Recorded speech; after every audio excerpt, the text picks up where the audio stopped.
कोपरगाव शहरातील येवला नाका परिसरात गुरुवार 2 जुलै रोजी रात्री 10च्या सुमारास एक दुर्दैवी अपघात घडला। प्राथमिक माहितीनुसार कंटेनर वाहन नादुरुस्त झाल्याने चालकाने ते दुरुस्तीसाठी येवला नाका येथील एका गॅरेज जवळ उभे केले होते। दुरुस्ती पूर्ण झाल्यानंतर वाहनाची चाचणी घेत असताना चालकाचा वाहनावरील ताबा सुटला आणि त्यातला चालकाचा जागीच मृत्यू झाला। मिळालेल्या प्राथमिक माहितीनुसार कंटेनरची दुरुस्ती झाल्यानंतर चाचणी सुरू असताना चालकाच्या बाजूचा दरवाजा पूर्णपणे बंद नव्हता। वाहनावरील नियंत्रण सुटल्याने चालक दरवाजातून खाली पडला आणि स्वतःचा कंटेनरच्या चाकाखाली आल्याने त्याचा जागीच मृत्यू झाला। यानंतर सदर कंटेनर येवला नाका येथील साई टुरिस्ट हॉटेल समोरील भिंतीला जाऊन अडकला। अपघातामुळे नगर मनमाड महामार्गावर कंटेनर आडवा झाल्याने वाहतूक पूर्णपणे विस्कळीत झाली आणि त्या वाहनांच्या लांबच लांब रांगा लागल्या होत्या।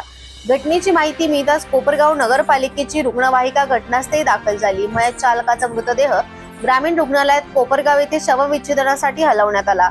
दरम्यान वाहतूक पूर्ववत करण्यासाठी संबंधित यंत्रणा आणि पोलिसांकडून प्रयत्न सुरू असून या अपघाताचा अधिक तपास कोपरगाव शहर पोलीस करीत आहेत।